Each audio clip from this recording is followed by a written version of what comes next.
Sir, good morning ma'am. Good morning. अपने बारे में बोर्ड मेंबर्स को बताइए बिना अपनी व्यक्तिगत जानकारी दिए। मैम, मेरा नाम काजल कुमारी है और मैंने 10th RK high school Paru से की हूँ एंड 12th रामेश्वर महाविद्यालय मुजफ्फरपुर से की हूँ। उसके बाद मैंने अपनी ग्रेजुएशन बीटेक RCW जयपुर से इलेक्ट्रिकल डिपार्टमेंट से। उसके बाद कोई जॉब या कुछ? नो मैम, जॉब तो नहीं की हूँ। उसके बाद से बस प्रिपेयर ही कर रही हूँ एग्ज़ाम के लिए। आप इलेक्ट्रिकल से पढ़ी हुई हैं जयपुर से। Yes ma'am. और आप इतने साल से तैयारी कर रही हैं। Yes ma'am. क्या कोई और परीक्षा भी आपने निकाली? ये मैम, मैं BPSC की तैयारी करती हूँ एंड मेनली फोकस तो सिविल सर्विसेज पे और ये प्रोजेक्ट मैनेजर का अदर एग्ज़ाम भी मैंने दिए हैं रेलवे वगैरह का, बट फाइनल सिलेक्शन नहीं हुआ। अच्छा, कोई बात नहीं। ये मुझे बताइए कि आप प्रोजेक्ट मैनेजर क्यों बनना चाहती हैं? मैम, प्रोजेक्ट मैनेजर भी एक एडमिनिस्ट्रेशन का पार्ट है। मुझे हमेशा से एडमिनिस्ट्रेशन में जाना था और यहाँ पे मुझे एक अच्छी अपॉर्चुनिटी मिल रही है, दैट्स वाई। ठीक है, प्रोजेक्ट मैनेजर के कार्य क्या क्या होते हैं? मैम, प्रोजेक्ट मैनेजर जो है इंडस्ट्री को बढ़ावा देती है, एंटरप्रेन्योरशिप को बढ़ावा देती है एंड इनका फोकस MSME पे, जो micro small and medium enterprises है, वो उनको फाइनेंशियल सपोर्ट करना और वो जो कुछ है भी तो बहुत ही मतलब बंद हो जाते हैं फाइनेंशियल ये के कारण, तो उनको इंफ्रास्ट्रक्चर प्रोवाइड करना, फाइनेंशियल सपोर्ट करना, उनको मार्केट प्रोवाइड करना जो उन्हें चाहिए ताकि वो ग्रो कर सके, दैट्स वाई। आपका ऑप्शनल पेपर क्या रहा है इसमें? मैम, इकोनॉमिक्स रहा है। Yes ma'am. तो आपने अभी जिस MSME के बारे में कहा, यस मैम। MSME का क्या रोल है इंडिया की डेवलपमेंट में, इकोनॉमिक डेवलपमेंट? यस मैम, जो micro small and medium enterprises है वो एम्प्लॉयमेंट बहुत ज़्यादा देती है, अप्रॉक्स 11 करोड़ लोगों को एम्प्लॉयमेंट देती है।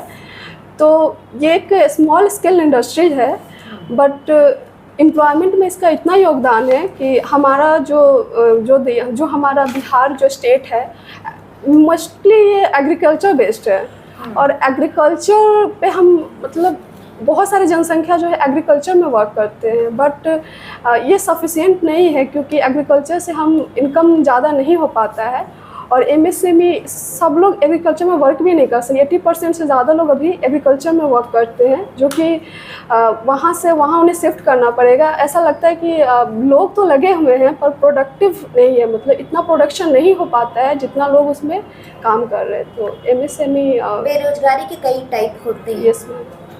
जैसा आप कंडीशन बता रहे हैं कि बहुत लोग लगे हुए हैं तभी प्रोडक्शन नहीं हो रहा है। Yes ma'am. क्या ये भी बेरोजगारी का कोई टाइप हो सकता है? यस मैम, ये डिस्गाइज्ड अनएम्प्लॉयमेंट है। इसमें लोग दिखते तो है कि वर्क कर रहे हैं बट एक्चुअली में उनका प्रोडक्शन वो काम में लगे हैं बट उनका प्रोडक्टिव वर्क नहीं दिख पाता है। ओके, मुझे ये बात बताइए कि आपने इलेक्ट्रिकल से किया यस हुआ मैम। है, आपने क्या क्या उसमें पढ़ा है? किस सेक्शंस में आपसे प्रश्न करूँगा? इलेक्ट्रिकल इंजीनियरिंग में mostly machine and basic electrical engineering, इन सब का।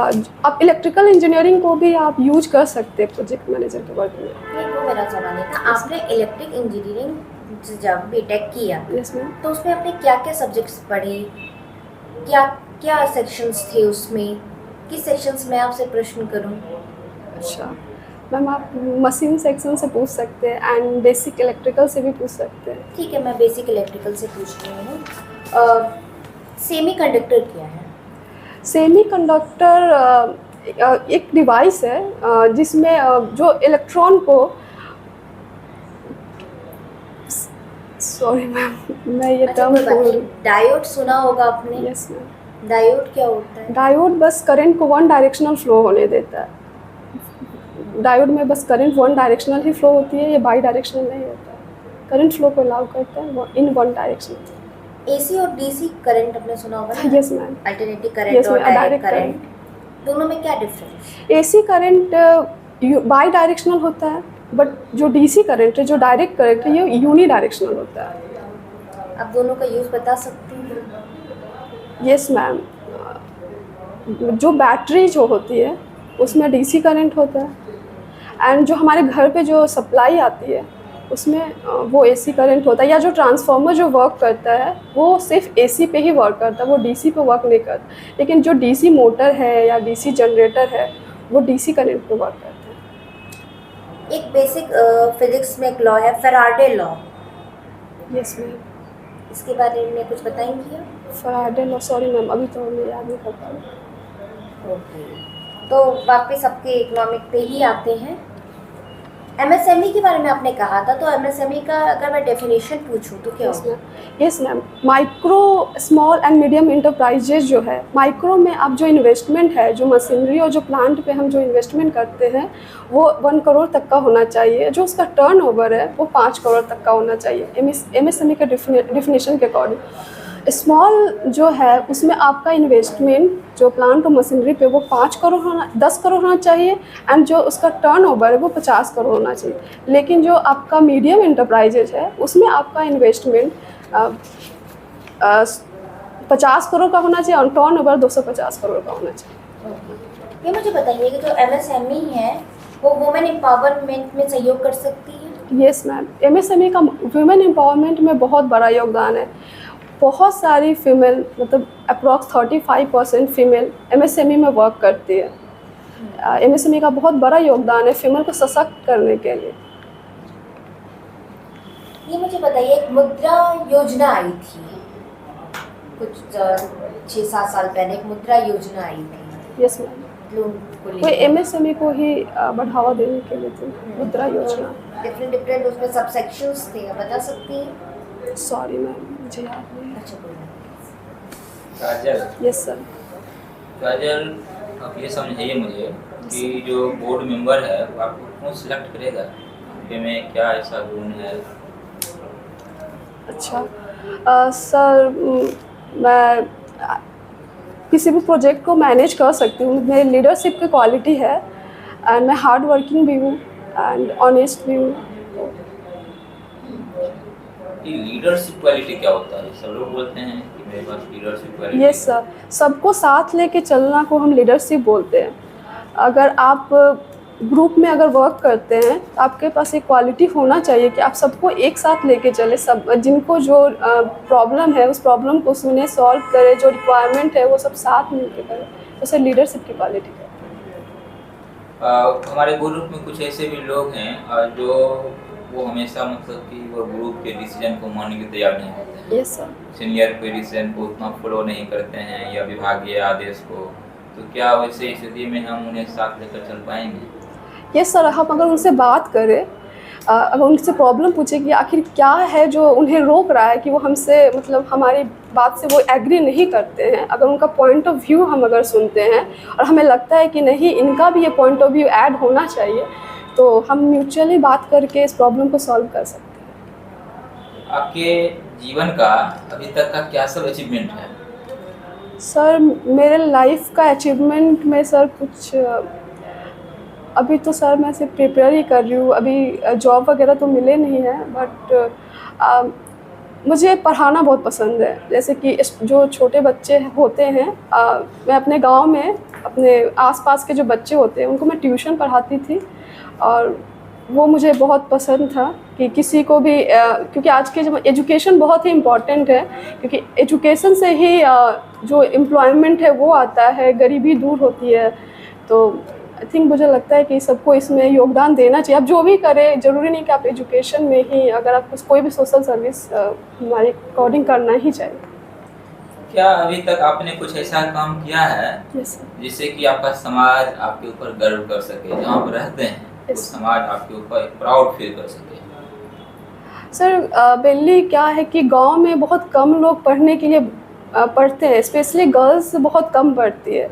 तो हमारे गांव में भी ऐसा है कि बहुत कम गर्ल्स है जो बाहर निकल के हायर एजुकेशन की तैयारी की है। तो इस पे लोग गर्व करते हैं कि मतलब फ़ीमेल गर्ल्स होने के बावजूद भी अपने एजुकेशन को कंटिन्यू कर रही है और अपने जॉब के लिए तैयारी में लगी हुई है, और लोगों को मोटिवेट भी करते हैं कि कुछ सीखना चाहिए, तुम्हें भी आगे कुछ करना चाहिए। बिहार सरकार की कई ऐसी योजनाएं हैं, पहल हैं जो महिलाओं को, लड़कियों को आगे बढ़ने के लिए है, बढ़ाने के लिए है। क्या आप कुछ बता सकते हैं? यस सर, जैसे कि हम 7 निश्चय में ही देख सकते हैं कि 7 निश्चय पार्ट 1 में आरक्षित रोजगार महिलाओं का अधिकार एक स्कीम है, और 7 निश्चय 2 में सशक्त महिला, सक्षम महिला एक स्कीम है। गवर्नमेंट फीमेल को 35% रिजर्वेशन गवर्नमेंट जॉब के लिए और 50% रिजर्वेशन पंचायत चुनाव में देती है, एंड प्रोत्साहन राशि भी दी जाती है। जब वो लोग सिविल सर्विसेज का प्रीलिम्स निकालते हैं तो उनको 50,000 एंड यूपीएससी का प्रीलिम्स निकालते हैं तो उनको 1 लाख मिलते हैं, और 12th एंड ग्रेजुएशन पे भी उनको प्रोत्साहन राशि दी जाती है। तो गवर्नमेंट बहुत ही कोशिश करती है कि महिलाएं इस फील्ड में आगे बढ़े, पढ़ाई करें। कन्या उत्थान योजना भी है, उसमें भी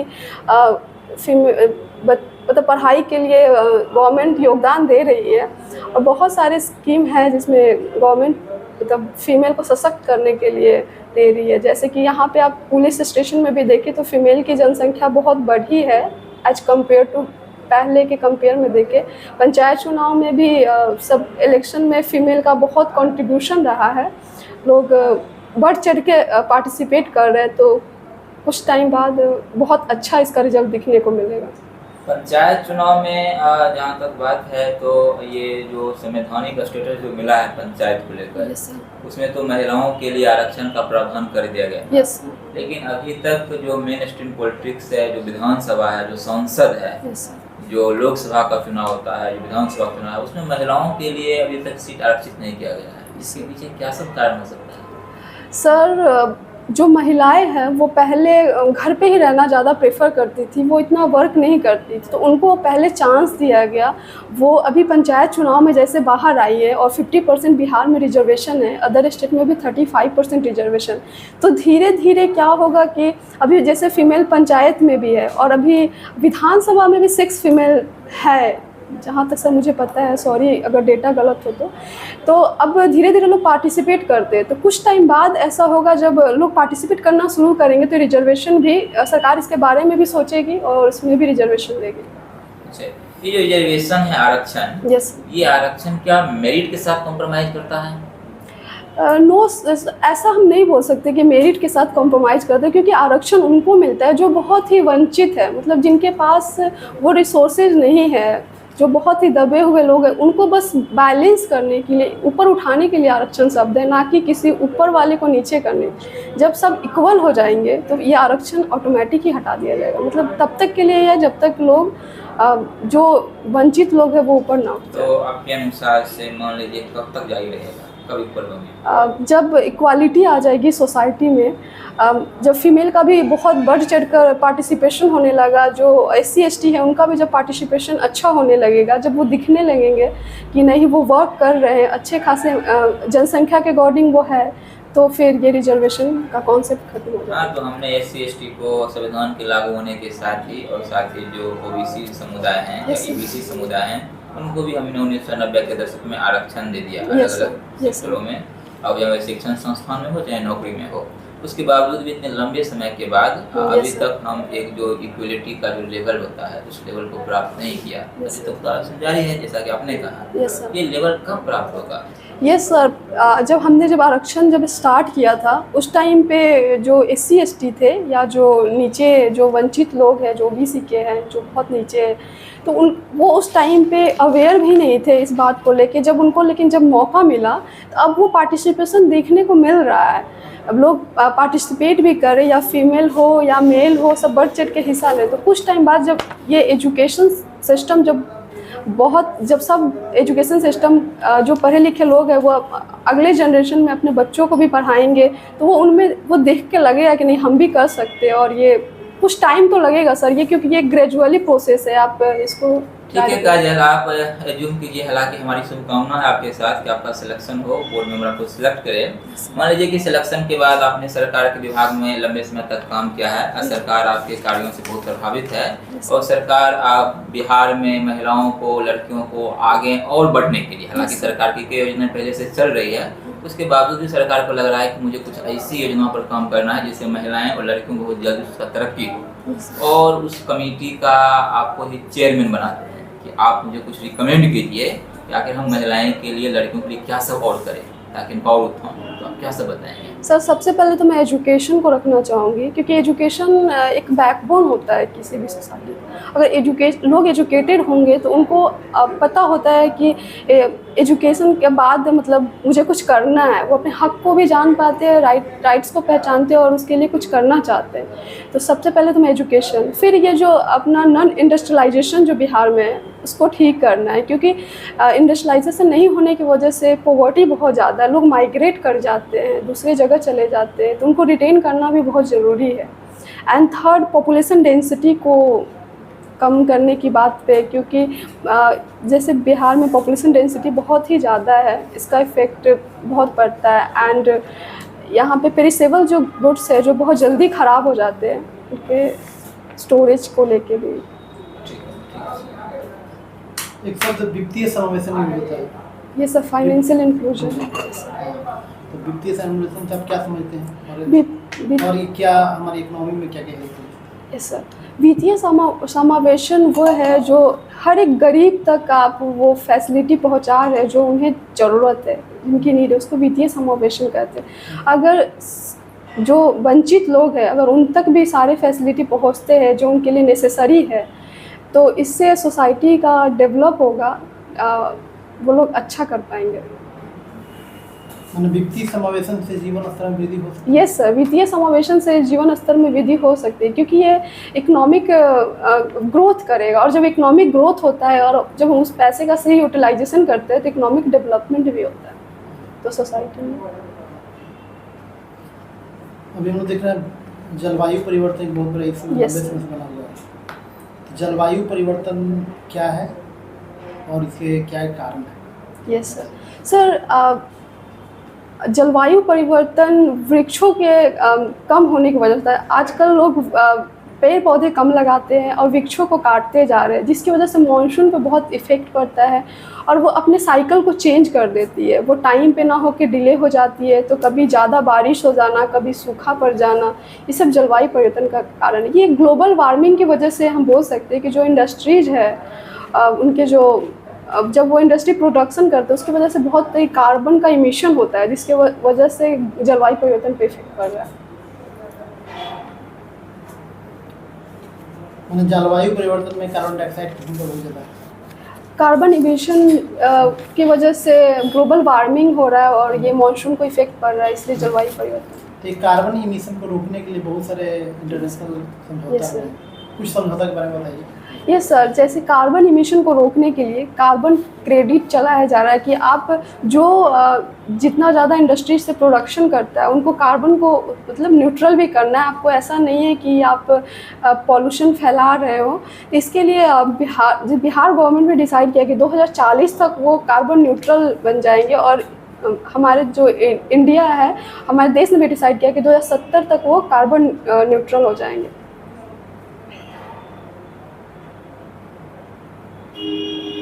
अभी हम लोग का देश जो है विश्व में जनसंख्या में सबसे प्रथम देश है। Yes sir. तो जनसंख्या प्रथम देश होने के बावजूद यानी कुछ हम लोग के जनांकीय जो क्वालिटी है वो कमज़ोर है, लोगों की जो जीवन स्तर बहुत निम्न है। Yes sir. तो अगर हम लोग को जनांकीय सुधार करना है, यस सर, हाँ, तो उसमें हम लोग क्या करना चाहिए? यस सर, जैसे कि जब से कोविड टाइम आया है तब से हम चाइना को पछाड़ के फर्स्ट जनसंख्या के मामले में पहले पोजीशन पे चले गए हैं। तो जनसंख्या जब बढ़ती है तो हमारे पास जनसंख्या लाभांश तो होता है, बट रिस्पॉन्सिबिलिटी भी बढ़ जाती है और ये सोर्सेज बहुत कम है, तो हमें प्रोडक्शन पे ध्यान देना चाहिए। और जो 15 से 64 वर्ष के जो लोग हैं जो कुछ कर सकते हैं उनको स्किल करना चाहिए। एटलीस्ट जो 12th कर चुके, अगर वो हायर एजुकेशन नहीं ले पा रहे हैं, अगर एक तो स्टूडेंट क्रेडिट कार्ड योजना है जिसके थ्रू वो हायर एजुकेशन ले सकते हैं। मान लीजिए कि अगर कोई उसके आगे नहीं पढ़ पा रहा है तो उनको स्किल दे दे ताकि वो कुछ कर पाए, जैसे कुकिंग स्किल भी हो सकता है सर, हैंडीक्राफ्ट या कुछ भी, जिससे कि हमारी इकोनॉमिक में डेवलपमेंट हो। जैसे अभी लंबे समय से यह कहा जाए भारत का अर्थव्यवस्था का मुख्य स्तंभ जो कृषि है। Yes sir. कृषि में कई सारी क्रांति है, प्रथम हरित क्रांति, यस सर। द्वितीय हरित क्रांति तक चल रहा है। Yes sir. अभी हम लोग कृषि में क्या क्रांति करके जो है अर्थव्यवस्था में सुधार कर सकते हैं? सर बिहार के कॉन्टेक्स्ट में बोल सकते हैं। हाँ भैया। Yes sir. बिहार एक एग्रीकल्चर बेस्ड इकोनॉमी है जैसा कि हम जानते हैं, लेकिन हम एग्रीकल्चर करते तो है बट हमारे पास जो मॉनसून डिले की वजह से जैसे कि धान का सीज़न है तो वो जून होना चाहिए, लेकिन मॉनसून बारिश बाद में होती है जिसकी वजह से ये लेट हो जाता है। तो हम जो बैरन लैंड है, जो हमारे पास जो बंजर ज़मीन है जिसका यूज नहीं कर रहे हैं, हम उसको यूटिलाइज कर सकते हैं। पानी का जो स्टोरेज है अगर हम वहाँ पे करें, पानी स्टोरेज करके हम उसको इरिगेशन में यूज कर सकते हैं, जिससे क्या होगा कि हमारी कृषि में डिले नहीं होगी। तो कम से कम हम आत्मनिर्भर बन पाएंगे कृषि में, और मत्स्य पालन भी उस पानी का यूज करके हम कर सकते हैं। फिशरी में भी हम आगे बढ़ सकते हैं। चलिए बहुत अच्छा। मैं देख रही हूँ कि आपकी हॉबी है in free time talking with my brother. ठीक है, भाई छोटा है कि बड़ा? छोटा है मेरा। तो talking with my brother mother से क्यों नहीं या फादर से क्यों नहीं? मैम friend भी हो सकता फ्रेंड था। वाले जो भाई के साथ जो रिलेशन है ना वो फ्रेंड्स वाले रिलेशन है, तो हम किसी भी टॉपिक पे बात कर पाते हैं। पापा और मम्मी से एक लिमिटेड टॉपिक पे ही बात हो पाती है, इसीलिए जब भी मैं फ्री होती हूँ अपने भाई के साथ बात करती हूँ। चलिए बहुत बढ़िया। आपका वीक पॉइंट है इमोशनल हो जाना। Yes ma'am. कैसे ओवरकम करेंगे, मतलब? इमोशन को जी हाँ। यस मैम, ये मेरा बहुत वीक पॉइंट है कि मैं बहुत जल्दी इमोशनल हो जाती हूँ, जो कि नहीं होना चाहिए। आपको एक डिसीजन लेने का एबिलिटी होना चाहिए, लेकिन जब भी ऐसा कुछ होता है, कोई बात किसी को दुख में देखना, तो मुझे बहुत बुरा लगता है। उस वक्त मुझे उसे सपोर्ट करना चाहिए, मोटिवेट करना चाहिए। मैं खुद भी इमोशनल हो जाती हूँ। ये बहुत वीक पॉइंट है। मैं कोशिश कर रही हूँ कि इसको ओवरकम कर पाऊँ। तो एक बार बताइए, आप प्रोजेक्ट बना रही हैं, कोई वीकर सेक्शन से आते हैं, वो आपके सामने रोने लगते हैं, आप इमोशनल हो जाएंगी। लेकिन मैं प्रोफेशनल और पर्सनल को अलग अलग रखती हूँ मैम। हाँ, मैं इमोशनल हूँ बट प्रोफेशनल पे इसका कोई असर नहीं होने दूँगी। थोड़ा मुझे बुरा लगेगा बट वो डिस्क्रिमिनेशन नहीं है मेरे अंदर। चलिए बहुत बढ़िया, आपका इंटरव्यू समाप्त होता है। Thank you ma'am. Thank you sir. Sir feedback दे देते तो। आप फीडबैक सुन लीजिए। आपको कहा बिना व्यक्तिगत जानकारी दिए, आपने पहले ही अपना नाम बता दिया। अच्छा, नाम नहीं पता, सॉरी। नाम नहीं बताया जाता। बाकी सब ठीक था मैम, नाम के अलावा? हाँ, बाकी सब आपका ठीक था सर।